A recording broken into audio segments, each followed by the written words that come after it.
There's a reason some crews swear by diesel and others would never touch it. Today we're breaking down the Bad Boy Rogue versus the Renegade diesel and who should actually buy each. So we've got two machines in front of us. I've got a Bad Boy Rogue. This has a Kawasaki gas 38.5 fuel injected engine, and then we have the Renegade. This has a Perkins diesel engine.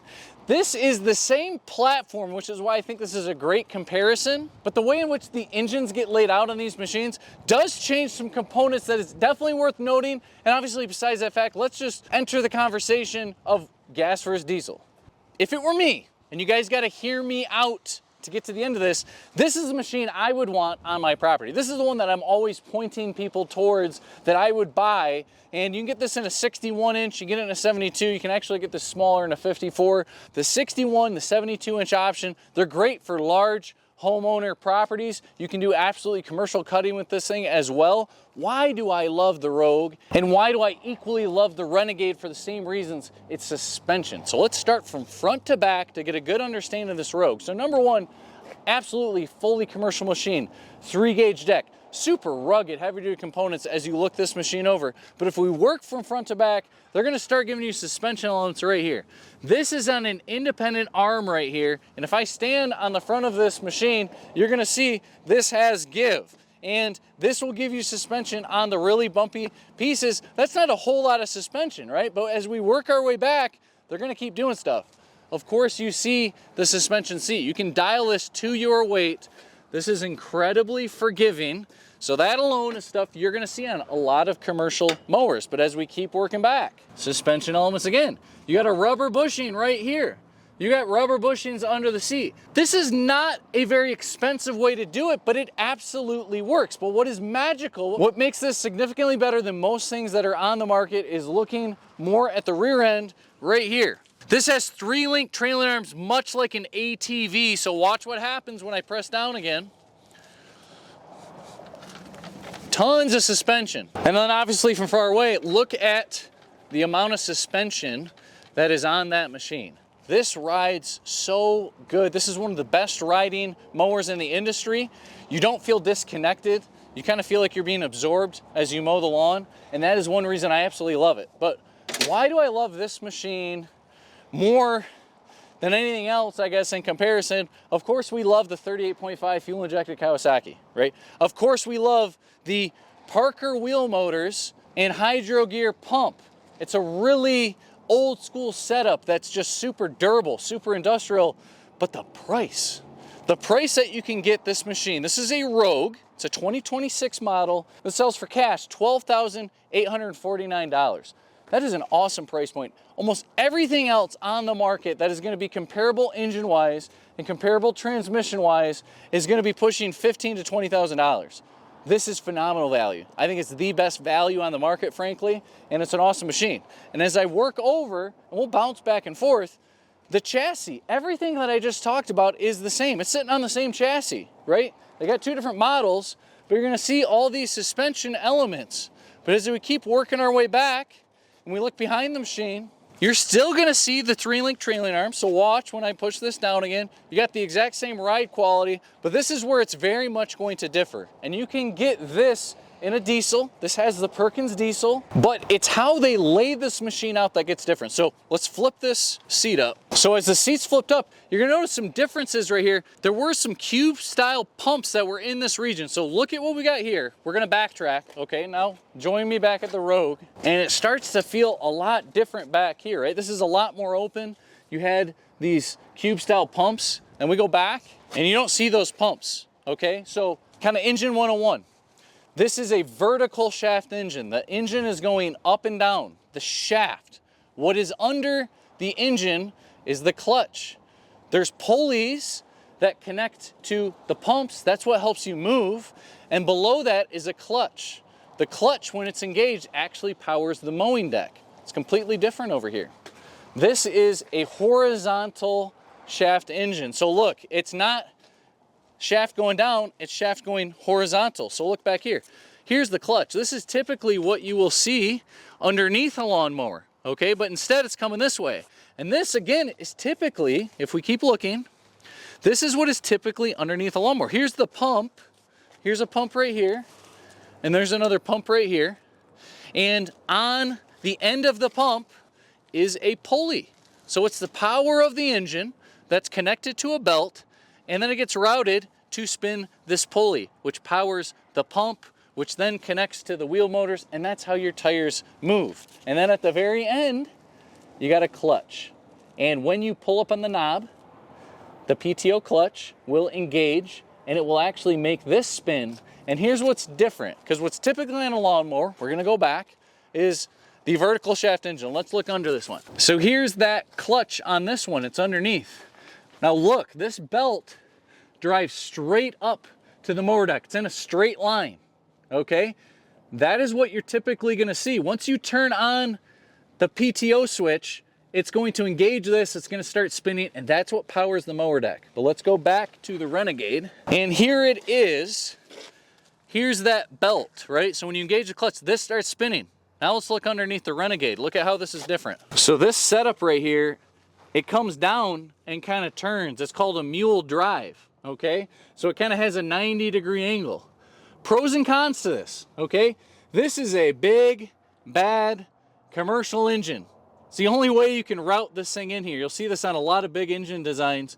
There's a little bit of power loss output, a lot longer belt, a little bit more that can go wrong when you have it curling up like that. That's the slight disadvantage of this setup. But you cannot put a Perkins diesel engine in the Rogue, right? So that's why this is so nice to set up, and you're gonna see that very commonly on diesel engines. And notice little things that they do. They've got an actual just protective bar right here so that something can't hit it. That's thoughtful. This right here I think is smart. Now this is how they are tying in this 3-link suspension, but it also gives you a natural layer of protection as well. So that is really nice right there. And then because they have to cover and protect the clutch, you naturally have a little bit more of a beefy rear end, and it's nice that it comes standard with the hitch. You can get a hitch on a Rogue, but it costs more money. They give you some rubber kind of bumper stoppers. So just a little bit more heavy duty setup. And with it being diesel, this is liquid cooled. Okay, liquid cooled machines typically will last significantly longer, whether it's gas or diesel. So it's really nice that it's liquid cooled. And this is where we got to start to talk. Now that we understand all the differences in these two mowers, what should you consider, whether you want to go gas or whether you want to go diesel? So number one, obviously you see there's a lot more complication going on right here. Well, with higher complication comes higher price. This one cash price is $19,649. Sounds like a lot of money for a lawnmower, but for those of you guys that know, in a diesel engine, that is phenomenal value to be under 20K on a diesel commercial zero turn. And before I dive into everything to consider between gas and diesel, a couple kind of cluster differences between both of these machines, right? You're gonna notice this setup, it's very similar to a lot of different setups that are out there, but you got a basic key switch, you got the PTO knob, of course you got your adjustment to move the deck up and down. This is gonna tell you your engine temperatures and things that are related to this being a diesel engine, okay? Now, if we look at the setup of the Rogue, it's one thing I frankly really love about the Rogue is they are giving you this nice digital display screen. So look at how nice this looks. I'm gonna take this off so we can see it a little bit better. Look at that digital display screen. They only do this on the Rogue with the Kawasaki 38.5 fuel injected engine, okay? One reason I like to go with this engine, besides the fact that Kawasaki is insanely dependable as far as engines go, but if I come back here, there's some really cool stuff you can do on this digital display screen. I can click the arrows here and it will give me my maintenance intervals on that machine. And there's a whole bunch of different settings that you can use on here, but it's just frankly really nice, all the options. Let me go back to this. I can go down and it's gonna just show me different points, and it will actually give me a reminder, with different service intervals. So that's really nice from a maintenance perspective that you get that on this model. Now again, when you have more on a machine, that's more that can go wrong. Some people would rather have just a standard hour meter and not deal with more technology. You can get a Rogue without the display screen. Personally, I do like the display screen, but you can get it in a big block Kawasaki or any of their options. They have a 40 horsepower Vanguard, and you get a standard hour meter if you choose one of their other options. So let's talk diesel versus gas on a zero turn lawnmower. So on a diesel, this Renegade, you're gonna get massive low RPM torque. It pulls through heavy grass without screaming. It doesn't bog as easy under load. It feels what I would call tractor strong.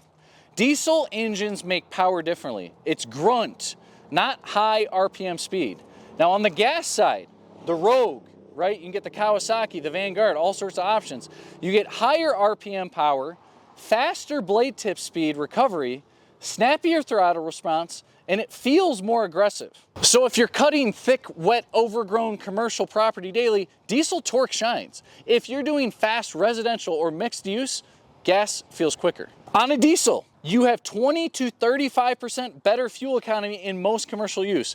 Lower fuel consumption per hour. Diesel fuel is often cheaper in bulk commercial environments. If you're running 40 hours a week, this matters. If you're mowing your 3 to 5 acres, it doesn't. As far as engine longevity goes, diesel is built heavier internally. Low RPM operation, designed for long industrial life cycles, often 2,500 to 5,000 plus hours on your engine when maintained. Gas, 1,500 to 2,500 hours, typically for commercial Vanguard or Kawasaki options that you see. Still very strong engines, cheaper to replace if catastrophic failure happens.